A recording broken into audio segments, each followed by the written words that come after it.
Hello বন্ধুরা, আমি আজকে তোমাদেরকে ক্যালকুলাস পার্টের ডিফারেন্সিয়েশন অর্থাৎ ডেরিভেটিভ নিয়ে আলোচনা করব। তো ডেরিভেটিভের আমি এর আগে আমার লিমিটটা বলা উচিত, তবে লিমিটের কনসেপ্টটা আমি হালকা দিয়ে দিচ্ছি। তো তোমরা ডেরিভেটিভ মানে কি সেটা একটু বোঝার চেষ্টা করো। সাপোজ এফ অফ এক্স, মনে করো একটি ফাংশন আছে। যদি এই ফাংশনটা সাপোজ মনে করো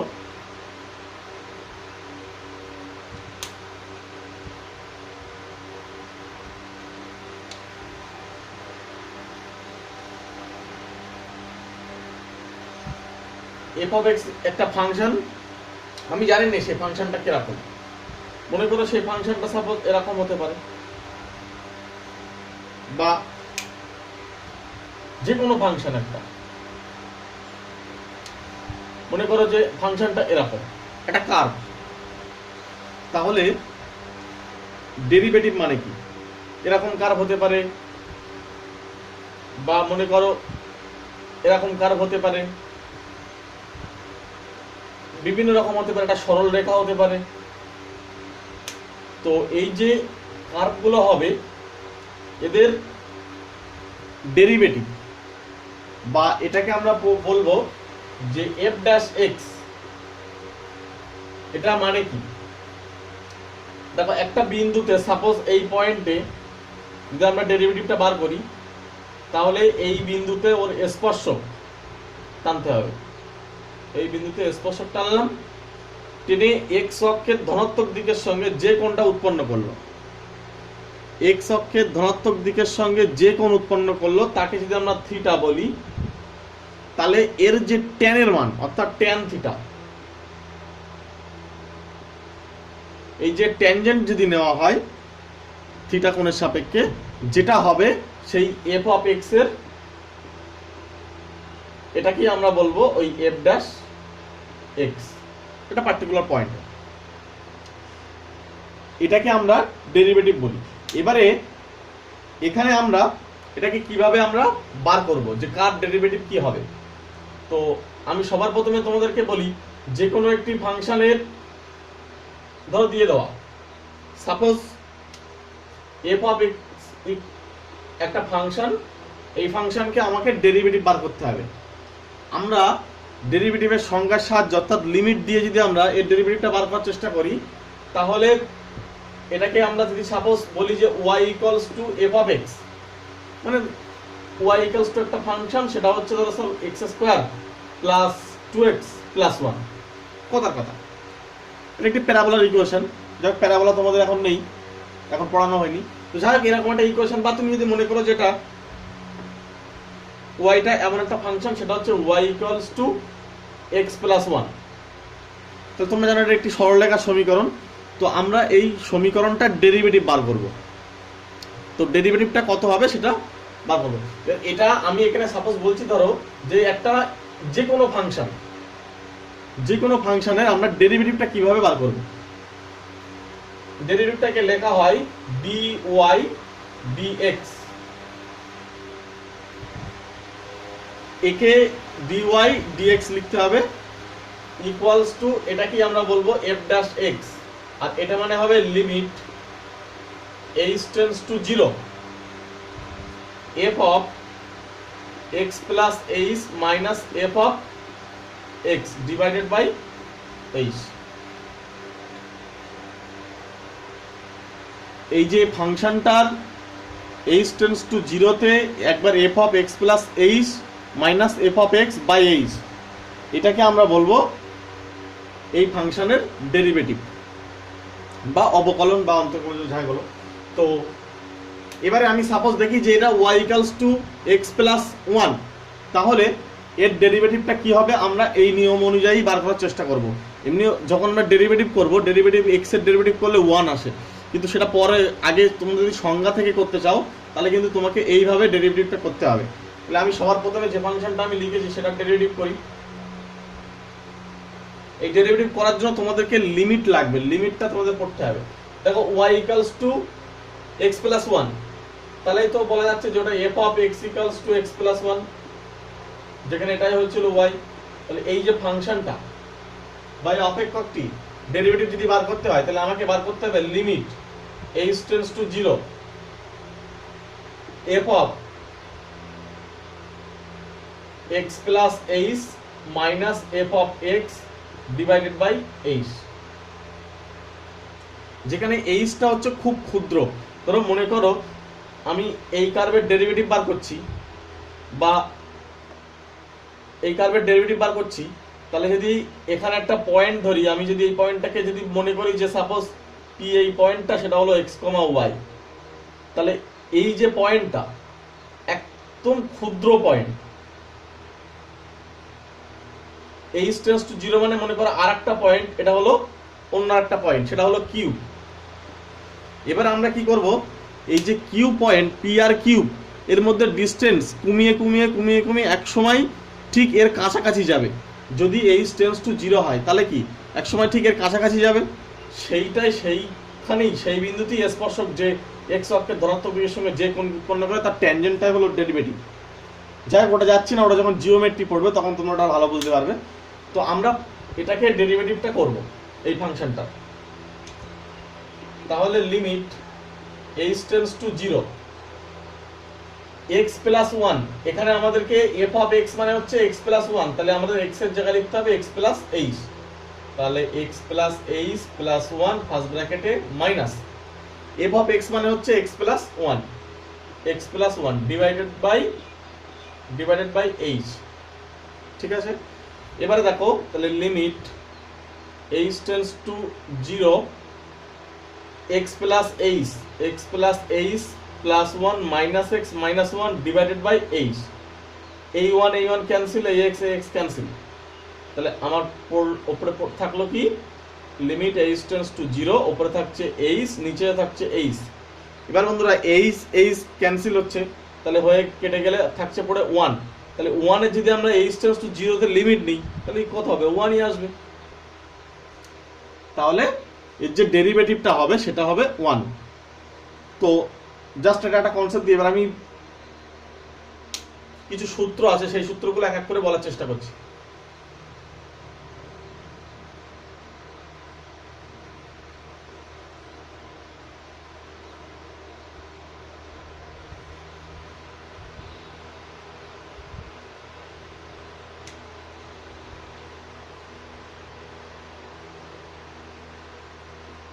f of x equals to, suppose যদি আমি বলি যে sin x এর ডেরিভেটিভ বার করো, তাহলে আমাকে limit h tends to 0 f of x plus h minus f of x divided by h, এটাই হবে ওই f ড্যাশ x। আচ্ছা বন্ধুরা, আমরা ডেরিভেটিভটাকে f ড্যাশ x লিখি, dy dx লিখি, আবার কখনো y ড্যাশ লিখি, এই তিনটে ফর্মে আমরা ডেরিভেটিভ লিখি। আবার কখনো tan থিটাও লেখা হয় dy dx কে, তো যাই হোক সেটা জিওমেট্রিতে বেশি কাজে লাগে। তো ডেরিভেটিভটা হলো f ড্যাশ x লেখা হয়, কখনো dy dx লেখা হবে, আর কখনো y ড্যাশ লেখা হবে। এটা মানে বুঝবো আমরা যে এটাই বলছে, ডেরিভেটিভটাই বলছে। এবারে আমরা এটা বার করবো যে কি হয়, তাহলে অতএব f dash x equals two x plus এই sin এর x এর জায়গায়, তাহলে তোমরা ক্লাস 9 এ পলিনোমিয়াল করেছিল যে x এর পরিবর্তে যেটা বসাবে x প্লাস h বসালে, তাহলে এখানেও x প্লাস h বসাতে হবে। তাহলে x প্লাস h বসালে sin of x plus h minus sin x divided by h। এবার বন্ধুরা তোমাদের ত্রিকোণমিতি লাগবে, ওই জন্য ডেরিভেটিভ পরে করা হয়, কারণ ত্রিকোণমিতি লাগে। তো ত্রিকোণমিতিতে দেখো sin c minus sin d, তাহলে sin c minus sin d এর সূত্র ফেলতে হবে। sin c minus sin d এর সূত্র হচ্ছে 2 cos x plus h plus x divided by 2 sin x plus h minus x divided by 2, এর নিচে ডিভাইডেড বাই h, যেহেতু এই h আছে এবার দেখো আমরা এটাকে লিমিট দেওয়া হয়নি, লিমিট না দিলে ডেরিভেটিভ হবে না, লিমিট h টেন্ডস টু 0। তাহলে এর লিমিটটা আমরা বার করব। এবার তোমরা এর আগের চ্যাপ্টারে লিমিট ছিল, লিমিটের কনসেপ্ট তোমাদের না হলে কিন্তু ডেরিভেটিভ করতে চাপ আসে, তবে সূত্রগুলো মুখস্থ করলে অঙ্ক করা যাবে, কিন্তু লিমিটের কনসেপ্টটা ক্লিয়ার লাগবে। তো আমি পরে একদিনকে লিমিট নিয়ে আলোচনা করব, যেহেতু এখন তোমরা একজন বলছো যে হচ্ছে কি ডেরিভেটিভ করাতে, তো তার জন্য আমি ডেরিভেটিভ করাচ্ছি।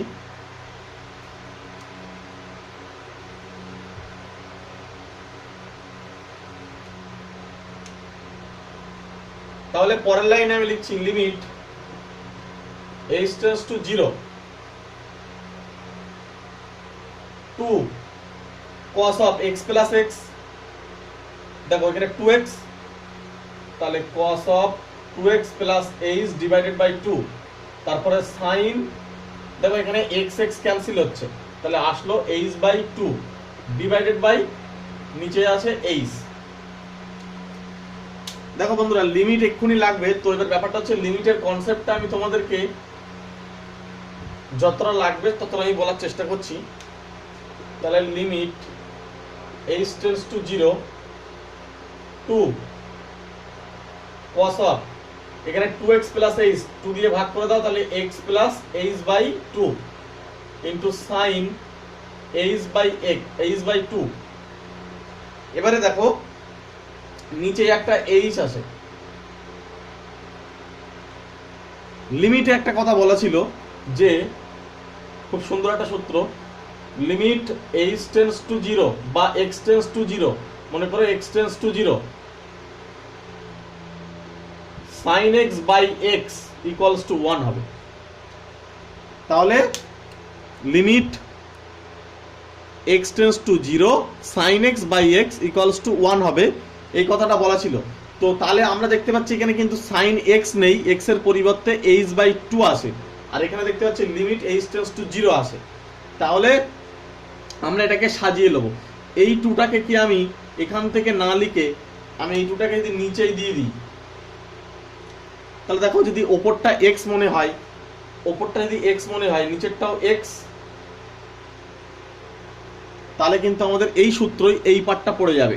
আর একটা জিনিস এখানে খেয়াল রাখতে হবে, সেটা হচ্ছে দেখো আমি কিন্তু এখানে লিমিট রেখেছি h টেন্ডস টু 0, আর এখানে কিন্তু আছে h বাই 2, এটাকেও কিন্তু h বাই 2 করে নিতে হবে। তাহলে সবার প্রথমে আমি লিমিট আলাদা আলাদা করব, লিমিট আলাদা আলাদা করলে কি লিমিট h টেন্ডস টু 0, এটার উপরে একবার লিমিট চাপাবো cos x plus h divided by 2, আবার লিমিট এরকম গুণ থাকলে গুণ আকারে যায়, এবং ভাগ থাকলে ভাগ আকারে, যোগ থাকলে যোগ আকারে, বিয়োগ থাকলে বিয়োগ আকারে লিমিট চলে যায়। তোমাদের লিমিটটা আগে না করলে ডেরিভেটিভ করা খুব চাপ। sin h by 2 divided by h by 2।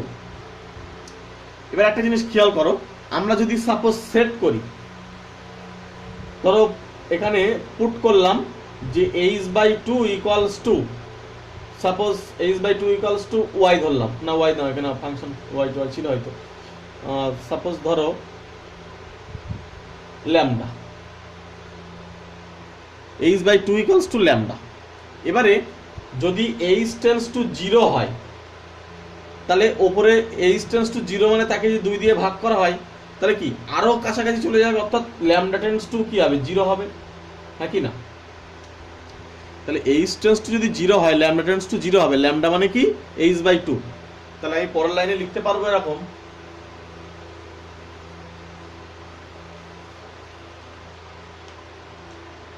পরের লাইনে লিখতে পাচ্ছি, দেখো এর যখন লিমিট বার করব তখন এর h এর মান বসালে আমাদের কোনো অসুবিধা হচ্ছে না। তাহলে লিমিট, এখানকার লিমিটটা তুলে দেবো, তাহলে cos of x plus 0 by 2 into limit lambda tends to 0, কারণ h থেকে চেঞ্জ করতে হবে, এখানে যদি h বাই 2 আছে তাহলে আমার h বাই 2 কে কিছু ধরে নিতে হবে, সেটা ধরে নিলাম sin ল্যামডা বাই ল্যামডা। দেখো একদম এই যে ফর্মটা আর এই যে ফর্মটা দুটো একই, তাহলে আমরা বলতে পারবো এই পার্টটাও 1 এ যাবে। তাহলে আসলো কি, এটা তো 0, তাহলে cos x ইন্টু 1 তাহলে cos x ইন্টু 1 মানে হলো শুধু cos x। তাহলে একটা জিনিস খেয়াল করো, sin এর ডেরিভেটিভ হবে cos x, ঠিক আছে? তাহলে আমরা যেটা পেলাম কি, যদি sin এর ডেরিভেটিভ করা হয় sin x এর, ধরো f of x equals to sin x, তাহলে f dash x equals to আসবে cos x। এইটাই তোমাদেরকে মনে রাখতে হবে সারা জীবন। এটাই হচ্ছে গিয়ে মেন ফর্মুলা, যে sin কে ডেরিভেটিভ করলে cos আসে, ঠিক আছে? আবার cos কে ডেরিভেটিভ করলে মাইনাস sin আসে। তো আমি আর পরের গুলো মানে প্রমাণ করে দেখাচ্ছি না, কিন্তু তোমরা নিজেরা একবার করে প্রমাণ করে নেবে। যে প্রমাণটা আটকে যায় তোমরা আমাকে কমেন্ট করে বলবে যে কোন প্রমাণটা আটকে যাচ্ছে। তবে তোমাদের লিমিট যদি কারোর ক্লিয়ার থাকে তাহলে কিন্তু কোনো প্রমাণ আটকাবে না আশা করি। তাহলে sin এর ডেরিভেটিভ কি হলো? cos হলো। এই কথাটা তোমাদেরকে মনে রাখতে হবে।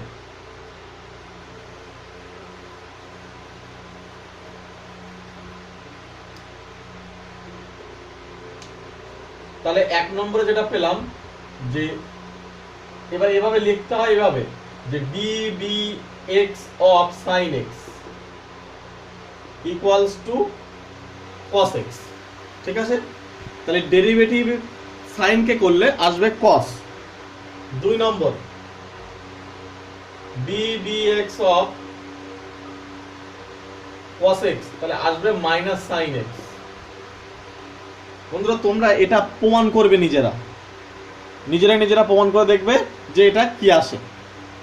3 নম্বরে ddx of tan x, ddx of tan x করলে আসবে sec স্কয়ার x, ঠিক আছে? ddx of tan x কি করলে আসবে sec স্কয়ার x। 4 নম্বরে জাস্ট আমি এখন এই ভিডিওতে ডেরিভেটিভের মানে অল্প কিছু কনসেপ্ট নিয়ে আলোচনা করছি। অ্যাকচুয়ালি পরে একদিন বড় একটা ভিডিও করব যে ডেরিভেটিভ টোটালটা এক জায়গায় বলার চেষ্টা করব, কারণ অনেক কিছু আছে এর ভিতরে লুকিয়ে। তো এখন তোমরা যেহেতু লকডাউন চলছে, তোমরা এখন আপাতত এইগুলোই করো, ঠিক আছে? তারপরে আমি আবার একদিন আলোচনা করব।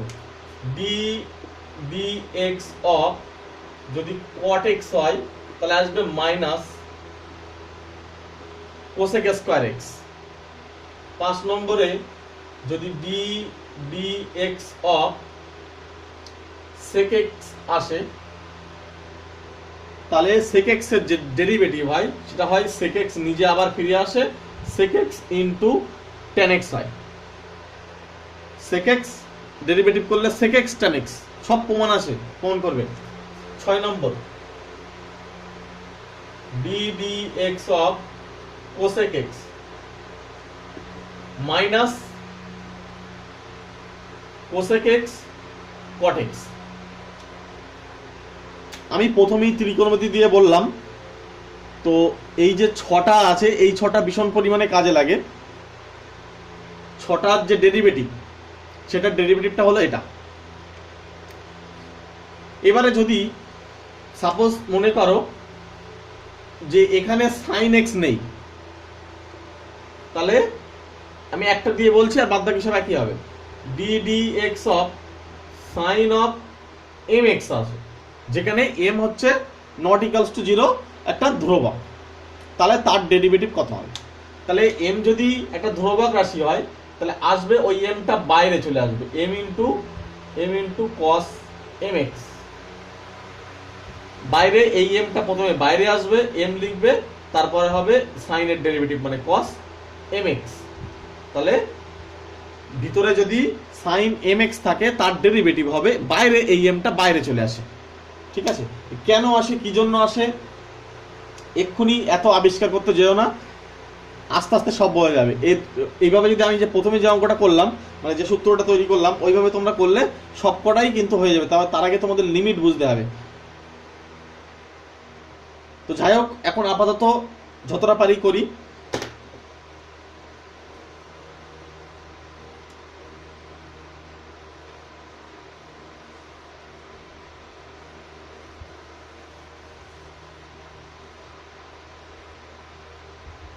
দেখো এরপরে আমরা যদি আমাদেরকে ডেরিভেটিভ করতে বলে যে ডেরিভেটিভ করো x to the power n যদিও এটা প্রথমে বলা উচিত কিন্তু বলিনি, যদি সাইন কসটা আগে বলে ফেলেছি বলে প্রথমে সব কটা আগে বলে ফেললাম। একে যদি ডেরিভেটিভ করতে বলে তাহলে কি হবে, মানে এক্স এর পাওয়ার উপরে এক্স এর পাওয়ার আছে, সেই পাওয়ারটাকে যদি ডেরিভেটিভ করতে বলে আমাদেরকে, তাহলে এটাকে যদি আমরা সাপোজ এফ অফ এক্স ধরি, F of x equals to x to the power N, তাহলে এফ ড্যাশ এক্সটা আসবে, এই এফ ড্যাশ এক্স আসবে x x to the power N থাকলে ওই প্রথমে এনটা বাইরে আসবে, তারপর x to the power N minus one. যদি একটা উদাহরণ দিই, যে সাপোজ মনে করো F of x equals to x square, একটা ফাংশন, এর ডেরিভেটিভটা হবে এই যে ওপরে পাওয়ারে টু আছে, টুটা বাইরে আসবে, তারপরে এক্স লিখতে হবে, এক্স এর মাথায় ওই 2 থেকে 1 বাদ দিতে হবে, তাহলে 2x, তাহলে এক্স স্কোয়ারের ডেরিভেটিভ হবে 2x। এটাও প্রমাণ করা যায়, তো এখন আমি এই ভিডিওতে আর প্রমাণ করছি না। সাপোজ একটা অন্য উদাহরণ দিলাম,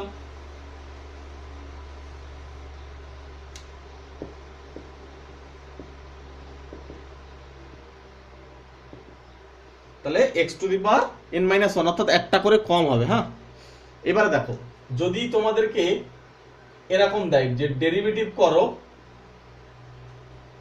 x to the power minus 5, তাহলে কি করতে হবে? দেখো, প্রথম কথা হচ্ছে এখানে যেটা থাকবে তাকে আমরা n ধরি, তাহলে n টা বাইরে আসে, তাহলে মাইনাস 5 বাইরে চলে আসলো। এবারে x টু দি পাওয়ার উপরে যেটা থাকবে তার থেকে 1 বিয়োগ করতে হবে, তাহলে মাইনাস 5 তার থেকে মাইনাস 1, তাহলে আসবে minus 5 x to the power minus 6। তাহলে এটার ডেরিভেটিভ যেটা হবে সেটা হলো minus 5 x to the power minus 6। ঠিক আছে?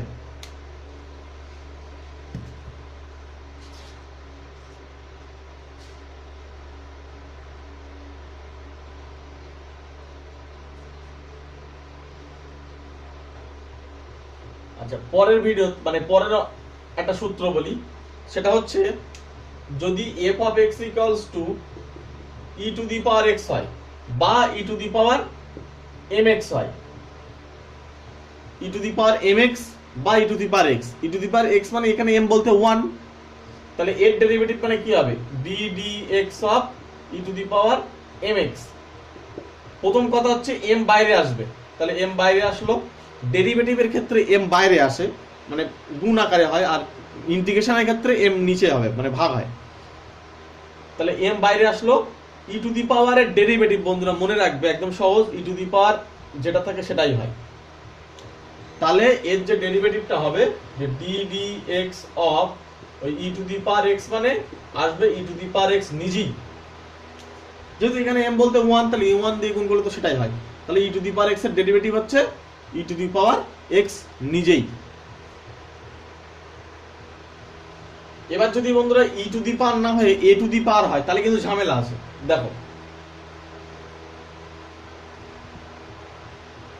ধরো আমাকে ডেরিভেটিভ করতে দিল যে d dx of a two the power x, তাহলে a two the power x কে আমার ডেরিভেটিভ করতে গেলে প্রথম কথা তোমাকে লিখতে হবে যে a two the power x নিজে একবার লিখতে হবে, কিন্তু পাশে লগ এই, যেখানে a আমাদেরকে গ্রেটার দ্যান 0, এটা হলো e two the power x এর ডেরিভেটিভ। ঠিক আছে, e টু দি পাওয়ারের ক্ষেত্রে আলাদা হবে, আবার a টু দি পাওয়ারের ক্ষেত্রেও কিন্তু আলাদা হবে। যদি এরকম থাকতো যে d dx of a square, তাকে ডেরিভেটিভ করতে হবে, যেন এটা আবার x স্কয়ার মতো ফেললে হবে না, কারণ এটা চলো না, এখানে যে থাকে তার সঙ্গে এখানে থাকলে তবে ওই x to the power n এর সূত্রে পড়বে। তাহলে এটা আসবে যে a স্কয়ার নিজেই হবে, সরি ভুল হচ্ছে, উপরে x দিতে হবে, মনে করো 2 টু দি পাওয়ার x,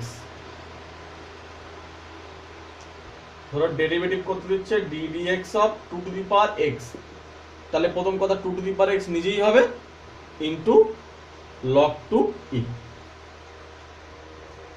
আশা করি বোঝা গেছে। তো যাই হোক, এগুলো সব প্রমাণ আছে, প্রমাণ করতে হবে, প্রমাণ আস্তে আস্তে করলে ভালো লাগবে। নিজেরা করো, যদি আটকায় আমাকে বলো, কারণ সব একসঙ্গে বলা সম্ভব হচ্ছে না।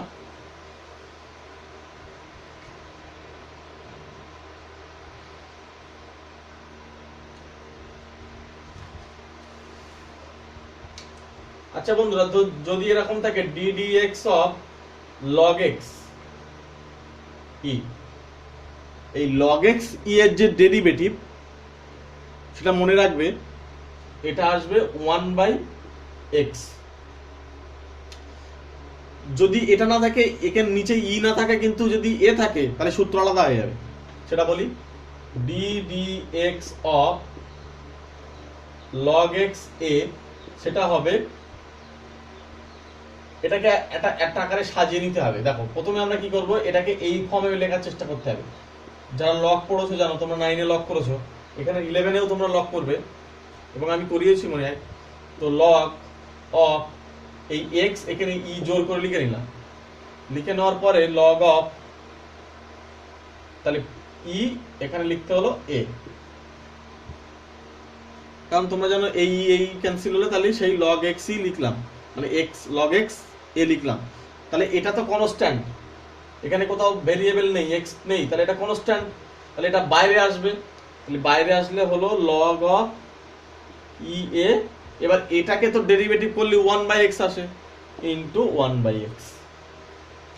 আশা করি বোঝা গেল। মানে ব্যাপারটা হচ্ছে, যদি কোনো কনস্ট্যান্ট থাকে d d x of c into f of x, তাহলে এই যে সিটা যদি কনস্ট্যান্ট হচ্ছে, এই এক্স এর সাপেক্ষে তাহলে কনস্ট্যান্ট, তাহলে সিটা বাইরে আসবে, গিয়ে এফ ড্যাশ এক্স হবে, অর্থাৎ এফ কে ডেরিভেটিভ করবে এবং সিটা বাইরে চলে আসবে।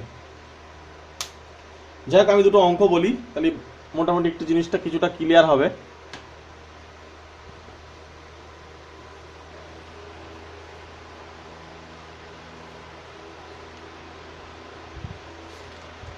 এখনো বন্ধুরা তোমাদেরকে ইনভার্সের ডেরিভেটিভ কি হবে সেগুলো আমি বলিনি, আরো অনেক কিছু আছে তাদের ডেরিভেটিভ দা লাগে, সেগুলো আমি বলিনি। তারপর যোগের সূত্র, গুণের সূত্র। যাই হোক, মোটামুটি তোমরা যে সূত্রগুলো আমি লিখলাম, এই সূত্রগুলো জাস্ট এর সঙ্গে পরিচিতি হও, তোমাদের ফিজিক্সে খুব কাজে লাগে।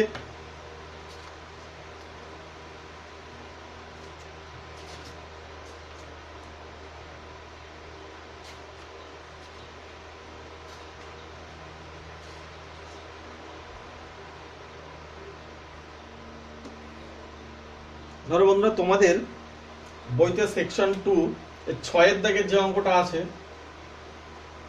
6 এর দাগের 1-এর অঙ্কটা বলছে যে x to the power 16 x অথবা t অথবা u এর সাপেক্ষে ডেরিভেটিভ করো, অর্থাৎ যেখানে যেটা থাকবে তাদের সাপেক্ষে ডেরিভেটিভ করতে হবে। অর্থাৎ আমাকে বার করতে দিচ্ছে যে d d x of x to the power 16টা কত হবে। দেখো এটা কিন্তু এক্স, ওপরে হচ্ছে 16, তাহলে আমরা এই সূত্রে ফেলতে পারবো যে d d x of x to the power N, মানে হয়েছিল কি N into x to the power N minus 1, আমরা এই সূত্রটাই ফেলবো। যদি এই সূত্রটাই ফেলি তাহলে কি আসবে, এখানে n বলতে 16 হচ্ছে, তাহলে d d x of x to the power 16 মানে হচ্ছে n মানে 16, তাহলে 16 বাইরে আসলো, x to the power 16 minus 1, অর্থাৎ 16 এক্স টু দি পাওয়ার 15। খুবই সহজ, মানে জাস্ট একটা কম হবে মানে উপরে। তারপরে এগুলো তোমরা নিজেরা করো, ওই যে 3 ইউ টু দি পাওয়ার 7 ওটা আবার ইউ এর সাপেক্ষে হবে। আচ্ছা, তারপরের দাগেরটা বলি, 7 দাগের একটা বলে এই ভিডিওটা ক্লোজ করে দেবো, কারণ অনেক বড় হয়ে যাচ্ছে। তোমরা বন্ধুরা এই 6 আর 7টায় শুধু দাগটা কমপ্লিট করো, যেটা না হয় আপাতত বাদ রাখো, তারপরে আমি আবার বলবো। 7 দাগেরও এক একটা বলি কিভাবে এইগুলো করতে হবে। 7 দাগের এক একটা, 7 দাগের এক একটা যেটা দিয়েছে সেটাকে আমরা এফ অফ এক্স ধরে নেব। এফ অফ এক্স ধরে নিলাম, কি দিয়েছে, যেটা 3 sin x minus 4 root x plus 2 e two the power x। আমাকে এটা f ড্যাশ x বা ডেরিভেটিভ বার করতে বলছে। তাহলে আমরা f ড্যাশ x টা বার করব, তাহলে ডেরিভেটিভ, তাহলে d d x অফ এই 3 sin x minus 4 root x plus 2 e to the power x.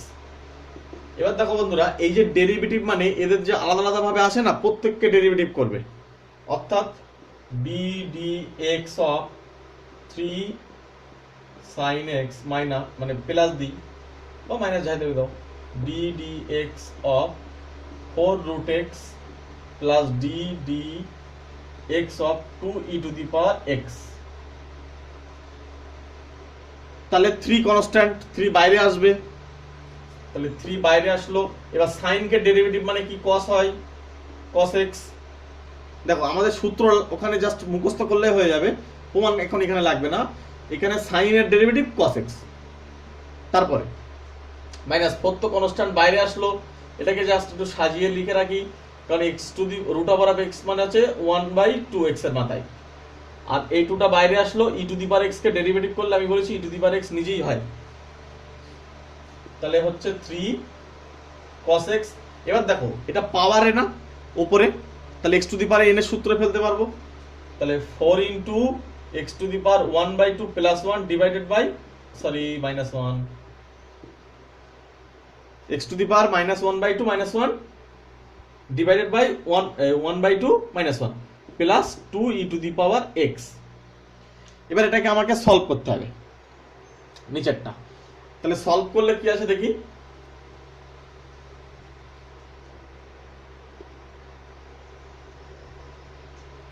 যেটা আসবে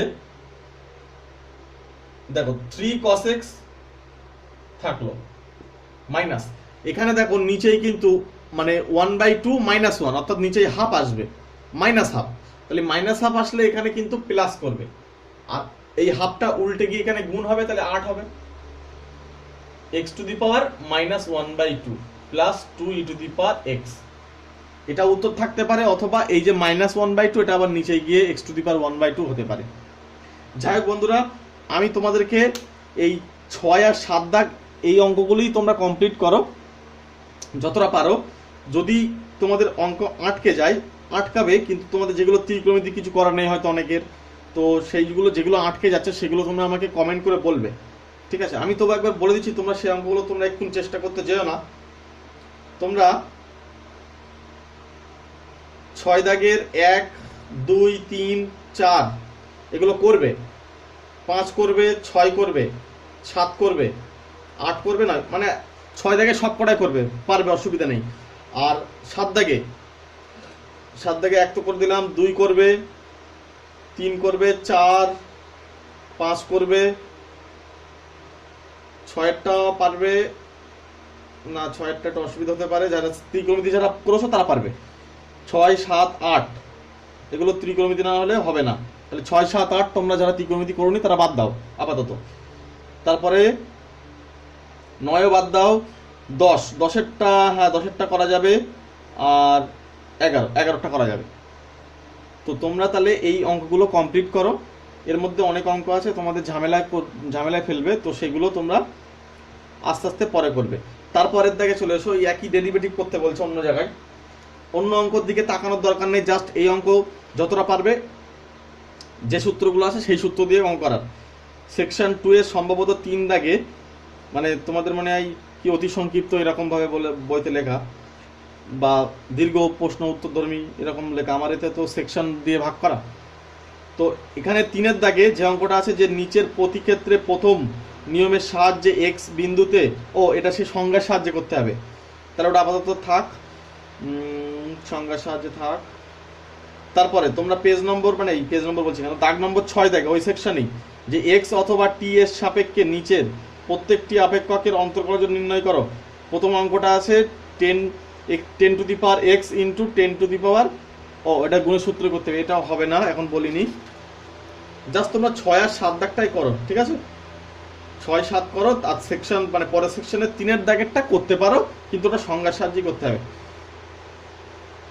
ঠিক আছে? আশা করি বোঝা গেছে। যদি কোনো প্রবলেম হয় আমাকে কমেন্ট করে জানাও, আর তোমরা ভিডিওটি একটি লাইক করো, কারণ তোমরা যদি লাইক করো তাহলে আমি কিন্তু পরবর্তী ভিডিও যে বানাবো তার কিন্তু উৎসাহটা বাড়ে। ওকে, থ্যাংক ইউ।